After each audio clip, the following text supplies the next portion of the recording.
Mesdames, Demoiselles et Messieurs, partout au monde, Bozolanda Biso na Vision Plus TV. Meilleur site où il permet à Bino Bozo la dernière actualité à la République démocratique du Congo. Hier, Batonio Sobayoka qui information, il y a invalidation, il y a honorable député, honorable Oyo, Zala qui pendant un temps dans le silence. C'est vrai que Batonio soit à travers le monde, Bayoka qui ango. Et parmi Misuso, Longoli Bango, to invalidé Bango, et Ali Bongo, honorable Francis Kalombo, également honorable Martin Fayou-Luna, honorable député Olivier Kamitatou, bon autre en duplex, Lelo Mwanamboka, honorable Francis Kalombo, membre et ensemble où ils allaient soutenir candidature, il y a Mwanamboka Moïse Katumbi parmi les députés mieux élus en 2006, également en 2011, qui réélu, bongo na circonscription il y a Funa, Lelo Torozoya en duplex, encore une fois de plus. Bonjour honorable Francis Kalombo. Oui, bonjour. Oui, honorable Francis Kalombo, réaction à Yozali Nini par rapport à invalidation, il y a yo dans l'Assemblée nationale. Merci beaucoup. Je crois que réaction il y a indignation dans le sens il y a réalité. Dans le sens il y a beaucoup d'institutions monnaie de l'Assemblée nationale. Et tout ça, la makambo moko oyo toloba il y a médiocre l'obiata mosengo. Omoni pamba te mutu lokola ngai ngamoko na lobi na sina démissionné. Siko ba weli sa pona nini papi mabango nde ba gangi ba lo ba ke tolongoli. Mais bon ni makaka ke mutu wana lo ba ki a démissionné na ye. Et olongola bino nini? Puisque c'est ça les bons droits, c'est ça les vrais principes. Ça fait une semaine na sina annonce ki na longwe ngai ba longoli ngati. Alors elengi nini bango ba koyoka, c'est-à-dire ka ba dictateur. Barimao ke lengi ke biso to longoli. Bao pe ba longoli biso misatu wala selon bango. Subota la ka biso misatu lingolo bani. Tous les trois plus grandes personnes oyo tozo attaquer to dénoncer makambo ya pouvoir to la sa bango pongité. Ngai Olivier Fayulu pa aller ka victime parce que ba visé ka ba Moïse Katumbi o ba lobaka. Mais ils ont la tina moko pété, Fayulu pa cha lobaki na ebanda kala ki a aussi pe sur l'assemblée wana te, ana tina même pas un monument na bango. Alors basali lo ni, mais ce qui est ali pour l'absentéisme, mais base à la juste envers bato nyonso. Na otake la bino ka quelque kombo ezate ke na yini bango to na contre bango, basali libre puis ba mandat na biso pe ya ba député ici et là. Ba mandat ici là et des deux en dehors ya ko sila bato presque nyonso ko to si ba toucha ba indemnité de sortie na bango. C'est ça les bons droits. Batikali ka po bazela élection ça la moto ba miso ba ko remplacer bango. Donc bazala tina ya kolongola moto te que tozo zela biso tout bandé ici là biso tout tolongwa. Et donc ils ont comme ça là ngwana. Oui, pour demander c'est là doit hors mandat et tout comme cause la ka ba député tout la député nyonso bango nyonso l'indemnité de sortie ba si bazwa. Donc ba sous les locaux ba réclamer dans l'état té. Toza wana ka poto zela ba député sika ba ya et puis biso to longwa. C'est tout. Mais pour la montée au mandat, c'est là. Pour la montée, il s'est mis au caché à l'ongwa démissionnaire. Alors, tu dans la boisanie. Deuxième élément. Vous avez battu le col à Binonio Souboyebi, honorable député Akima même la prison pour la Bachaki. Ayakate. Pourquoi tu es commandé pénaliste, c'était pas le baboyer, pas l'ongolier, pour absentéisme. Mais il a fait, mon ancien a reproché pour une affaire de justice, hein, un autre cas, un règlement d'ordre intérieur. Les alliés qui ont rappelé ceux qui ont un problème ou la justice ou la santé, on peut carrément comprendre la situation. C'est là, absence justifiée, n'a pas Mishikawana. Mais même en enseigne absence, n'a pas dans la prison, ils sont sous-justifiés. Dans la prison, tu es un évadé, il faut battre Aza évadé, ou bien Aza évadé, tu vas bomber alors. En ce moment-là, tu dis que tu vas à pouvoir. Parce que si on dit qu'il y a la prison, donc absence est justifiée. Il fallait pas dans la liste de Batouana, mais azalité. Vous suis Zoé, Batouamon n'a pas répété. Absence est éviter ce qui a justifié et zapété. Vous suis Mouzi, tout l'ancien premier ministre, Ayak à la parlementaire. C'est quoi, absence est justifiée à mon anini. Ce n'est pas qu'il y a un compte bango. Et ça, pour l'accepter, mais mon droit en laï. Pour zongue pananga. Nous avons absence dans la nuance, c'est ça justifié.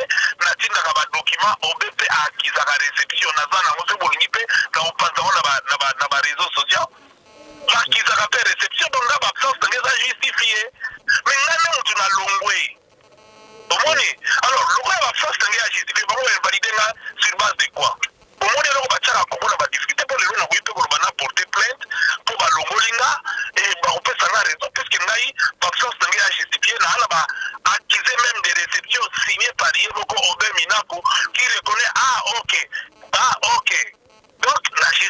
absence na ngai donc balaki na droit te baloba lelo o tolongoli ye me nga moko na milongoli soki bato baa badictateur eloko basalaka mingi yango wana baboyaka bato balobela bango non discuter to nango yango wana donc na moya lelo bazala juste bapesa institution na biso valeur pourquoi na koinsiste na valeur ya bainstitution bato aboyese bopesi bango so manda eza mpo mboke kufa ya kokufa ekoma neti toyebi te bodwana kutu malamu nayi napesa bino exemple moko batiaki bainstituaki commission mpo batala ka ya basantéisme commission wana esali rapport mais oyo bakangaki lobi epai ya président assemblée nationale eza rapport na ye moko afabrike siko bopesi commission valeur nini bopesi badepute valeur nini puisque rapport ya commission oyo basalaki eza mosusu rapport oyo mpe ya kotanga mpo atiaka bakombo na biso misato ye moko akomi yango aye nango na parlement asali eske institution fait fonctionner ndenge wana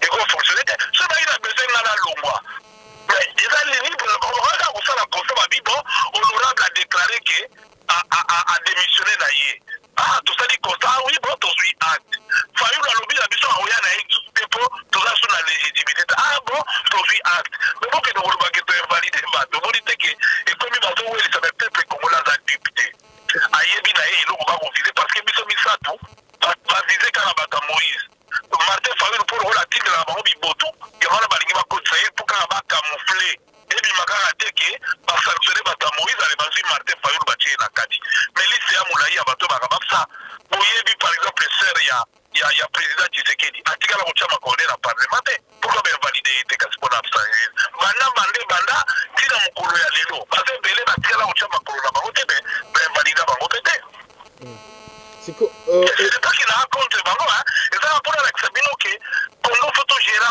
autrement so to lingi mboka na biso faut gestion mboka banoke ni ndenge mosusu to ba ko respecter na biloko ya mike balingi ko mona na assemblée nationale te oui na mona lobaki na lingi na ngai pete mais pourquoi ne pas prendre acte ya mutaudi a démissionner pour kika bozo lo ko bino ba kolongolier moni kakofoni wana et c'est très dangereux to di marayango te.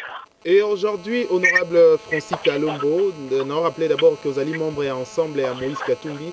Lélo, réaction d'abord au préalable Batobélé, va se poser question comment est-ce que Okoka Kuko réagir une semaine bien avant Balongolayo? Est-ce que Ozaki déjà au courant, il y a Eloko Okoka Okomelao dans un laps de temps? Bangonde mutu po baamite bamabe baba dictateur balingi de cette été. Mais vous comprenez la vote que là ça fait une semaine la démissionnaki. Est-ce que dans ordre du jour, les gens qui écrit que l'élo lobby na assemblée bakozwa pas traiter ka ba stratégie. Et là qui pour dans ordre du jour ba teki pour ba voter ba pour na mutu ya na congrès ba pour na mutu ya oya okina na cour constitutionnelle. Pour réfléchir à ta bouquet, la weba pour la weba nini. La yeba qui te la lobby que la longue la raille. La démissionner. Bango siko ba sali rapidement pour maloba ke toke rapport wana oyo batangi botu na ba député bozana bango ezali bango moko obeye moko asala botu pour se faire une confiance va yebi sa Kabila que voilà Français a démissionné de mettre l'ongoli là la démissionné ça fait une semaine. Ça fait une semaine. Alors, au nom de quoi, une semaine après, Bino Boya Koloba, il y a un qui d'Afrique, il y a qui n'a besoin d'en Afrique. Alors, à ce moment-là, c'est un qui d'Afrique. Mais Olivier pas démissionné, mais là, il fallait pas démissionner. Soit il va monter tout qui d'Afrique, mais les banques pas démissionner.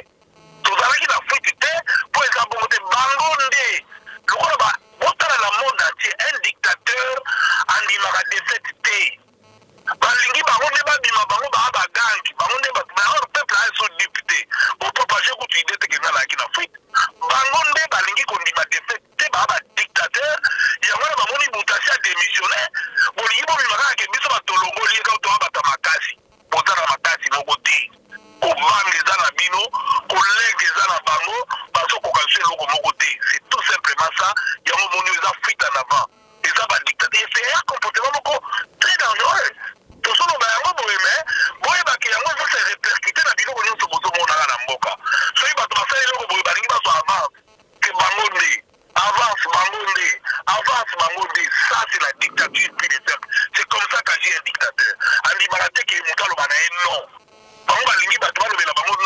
kaka mutalo baka oui même si on sali crime Gédéon abomi bato alien isudi ya bato condamné pour cannibalisme mais on va baki oui batiki Roger Lumbala qui a été déjà amnistié qui ne peut même pas mériter ni l'amnistie dans la convention au monde de fait parce que amnistie par quoi amnistie deux fois il y a qui n'a mandat le on va oui tapis le chien dans zone ya fandi à l'aise donc les gens c'est biso peut lobi bon Kabila ou mais là oui bon on va lancer la mission tapis rouge dans zone qui le ko te kofi donc même ko c'est la mission mandat wana bozo yo kawana basa capable il y a besoin de vivre.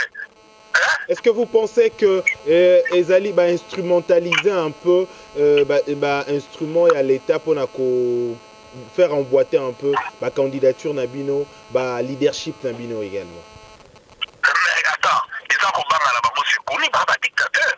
Dictateur, il y a une contradiction. Il y a un monde dans le Nabiso, ce qu'on a opposé à Makasi, on va dire qu'il va contrôler au thé, soit ma voiture dans la prison, il y a un monde qui dit on va dans la prison. Mouyambaza na prison donc opposé à Makasi on a dit que va contrôler bango te aller ba boîte na prison soit qu'il est en exil l'exil so ya to kangayo donc il y a que ces deux comportements là et ça on le trouve que dans une dictature. Et alors parlons de Elo Kozali Kolobama réseaux sociaux Ezali Kolobama aujourd'hui conditionner candidature il y a Moïse Katumbi na Makambo o Mosusu encore une représentation il y a pour une seconde fois il y a Mwana Mboka Joseph Kabila. Votre réaction? Mais d'abord, Kabila sokaza candidat. Même ceux qui sont lobby qui ont candidature, to moi, to beaucoup. En face à Joseph Kabila, les Congolais vont voter pour. Congolais vont voter moi. En face à Joseph Kabila, on gagne net face à Moutouté. Mon peuple à Sanziebo, à Rotika la place à la Nini. Solo la ville, Yubino ville, solo le kika même ligne au petit une minute à Pamba, au côté na solo. Bokasa n'en parlons pas. Wawenze nyon c'est pour la bazele Koufa, Batubana, tu vois, Rotika la place à la Soni. Dis-moi, à Osala Bila na Endeni. Et puis, à Rokende, Ndezenini. Les noms de l'éthique à la Moko, où est permis à Kaye, Abimananda, vous n'avez que les Kingakati. Adiaoka na tiki bien, on est quel peuple d'Ozwaka, beaucoup fa. Dans commune Nyon, c'est combien enclavé les loyaux. C'est quelqu'un de la Moko, il n'est pas de Gombe, à Tabogili de la tiki Ngakati. Sama Boulou. Alors, hier, ça va, tu vois, à Roya pour Arotika, la poigne, ça est là-haut, tout passe à la nuit. Donc, voilà pourquoi il est tout le monde à conditionner Nini. Abila asiye bikaza impopulaire ino kazo banga wana ezali ke amoni moko ki ba asa osala mabebele azoye bandeli na kosala te mais mutu moko aza etembler na mokilo aza te tocha nyonso na maboka nzambe akokende kaka amata kita mabelo eza ya ye te e mutu akontrolaka babelo ya azali nzamba yali akotika bana na ye bakufa neti basoso bampuku te akoservir un jour. Les activités de Ensemble sans Moïse Katumbi et survenir bientôt les élections Banda. Dans peu de temps, les activités politiques vont devoir commencer. Calamité Bouta au la conclave et Ensemble sans Moïse Katumbi. L'avenir de l'Ensemble sans Moïse Katumbi, on a Makolo na RDC. Mais comment il va l'ensemble Moïse Katumbi? Moïse Katumbi a un abisso à un cœur à Congolais. Mais il n'est pas message.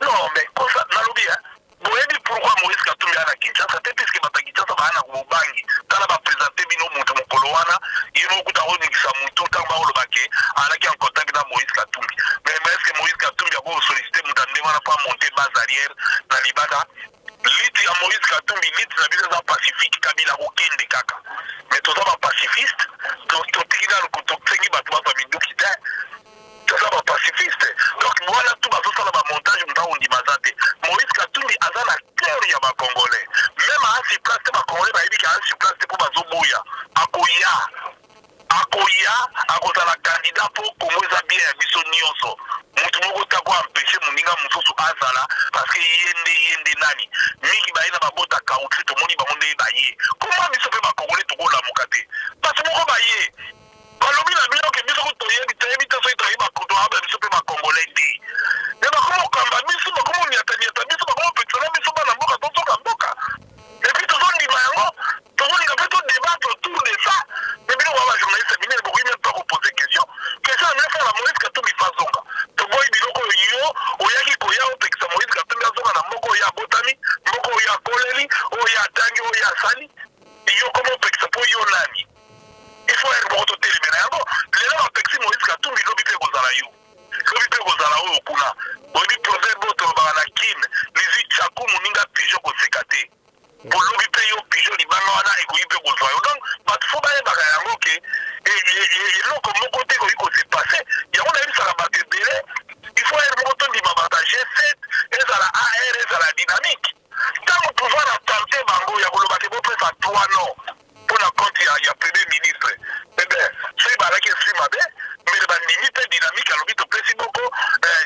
pas sinon mais balaki solidaire na IDPS solidaire na Félix Babibi Zanga moko bien tozanga bakone so bazanga bafani po bana baebi bien vision ni balingi po na mboka.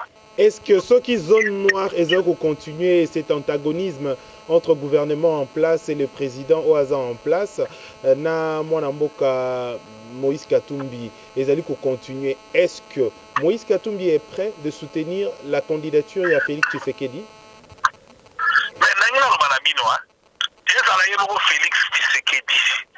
Ako ndima biloko wana te. Ayebi bien que Kabila akoki ko sala effort ou azo sala te pour appliquer Félix azo bokondi. La ultima sabino que Kabila to candidat na efasi ya mpuku, face ya mbwa ko gagner. Pourquoi vous gagnez? Alors, dis-moi, il y a un candidat qui a éliminé Moïse Katumbi. Après, le Félix Zouabo Kondi, tout raisonné là. Moutoukoutou, un député, le bien longé la yé. La lobby n'a longé la démissionné, n'a belé à mon monde entier. Il y a un zorobaté, même la longolier. Est-ce que vous autres pouvez voir anormal? Chaque acte ou un attaque, c'est là que Sabino, que même Félix sera le bien qui est élection avec l'injustice. Oh, Kabila Linga Sala, mais il y a pas Félix a beau candidater que Félix a Zazoba. Soit boy primature, Azobo ya biloko na boy machine à voter parce que Kabila dit que aucun Congolais là va pas perdre, va voter Kabila té. Il y a une machine remplacer biso, machine remplacer ma Congolais, machine voter. Donc, pour constater que Félix Zazoba a Okende, a dit bon, pourquoi Kabila Boya Moïse? Donc, pour raisonner là, nous voilà, c'est l'arbitraire et non autoso boya. Il y a un G7, la dynamique, la AR. Ma boya qui opère à 3 non. Parce que celui qui a bien fait brèche, ou a to bien to abana lupango. C'est bon, faut brèche à niati bino. Il y a notre préféré qui to zanga, to fan d'aba chômeur, plutôt que to kene na bagé na ya ba 3 non. Est-ce que Félix Akoufi, le roi Banoma qui est premier ministre, il y a un zanga na succès, il y a un sali plainte. Est-ce que ma G7 to AR to dynamique va profiter pour poser ma famille? Mais bah on va kenda qui n'a parlé du peuple. Pour que nous signer arrangement particulier. Ma commune PCT, par moi, les gens ont les là, ma zone ils sont narrant. Mais tant que tu sais, ma zone qui n'était pas besoin de bino, ma zone ils sont été streamés. Ma zone ils mettent yambi, ma moka parce que tous ont bougé les locaux, beaucoup bazaba na mboka. Mais tu n'as pas son maëlle. Il faut pas tout pas son maëlle, qui va que la rabiso, biso ba toyebin da combien, toyebin da quoi les fonctionnaka. C'était ici bino bokende te la biso donc, mais mon Félix a bokende te pour ayebi que l'élection fait ça là-bas d'abord. Machine à voter et longwa pour l'objectif à rassemblement nous sommes en atteindre à voter. Objectif à rassemblement c'est d'avoir les bonnes élections. Si quand l'élection a sur les athées, Kabila Zoluka a ça la coûte pour faire l'élection à voter, comme on va faire nos arguments et aux alatés ou bien machine ou rien et où tu as calendrier à nanga nulle part à l'obal comme machine à voter, calendrier à nanga les alliés n'a pas bulletin de vote. Alors, dans le bulletin de déploiement, on a date pour imprimer en mode, parce qu'on va binoter Congolais, Faloukaïba, et l'on il y a l'ingli, il y a un tel mais la mboka na épouse en mboka na business. Mais c'est beaucoup de céder. La caprice à mon parce qu'à gérer ma baie, à éviter qu'à vomi la population, qui n'a pas ni à ma Congo, va vomir rien. Alors, mon tandem, on a des billes pour le il y a boyé Moutoboya, le bisou peut comme il constate un débat qu'il y a lesquels il doit y avoir boya Moutou. Lesquels doivent faire pour les candidats. C'est comme ça qu'ils sont la Congolais photo à raisonner. À la droite, ils sous-soutés. Et puis, Congo, il y a lobby italien, ils sous-soutés à faire un mandat à Kende. À Tike la Bisso, il y a moins de la Banabino toujours. Quand Kabila Zali faut faire l'élection, ça y est. Il faut dans le Molaye, Bacha Moutoumoussou, de manière à ce que l'élection a bloqué Congo, mais on a bloqué mes peuples à la député. J'espère que mes collègues vont relaxer cette décision. Merci honorable Francis Kalumbo. Je rappelle que vous allez membre ensemble ancien président, il y a Ligue de Jeunes, il y a PPRD, également le député, parmi les députés mieux élus en 2006 et réélu en 2011. Merci de la disponibilité pour na couper sa biso temps et à Kosovo, Congolais, Nyonso, Balandi en ce net moment. Merci. Merci. Batonion Sobalandi Bisso Ezaki duplex moko spécial par rapport à invalidation. Yamon Amboka Francis Kalombo, Tosolola Kinae Bongo Poe Totaye Bavet Nae pour nakoye un peu Makambo Oezleki, Boni Yamoni Ango et puis comment on a bino pebo partager massivement, beau s'abonner massivement, on a Vision Plus TV pour nakoza dernière actualité. Il y a République démocratique du Congo. D'ici là, portez-vous bien. Au revoir.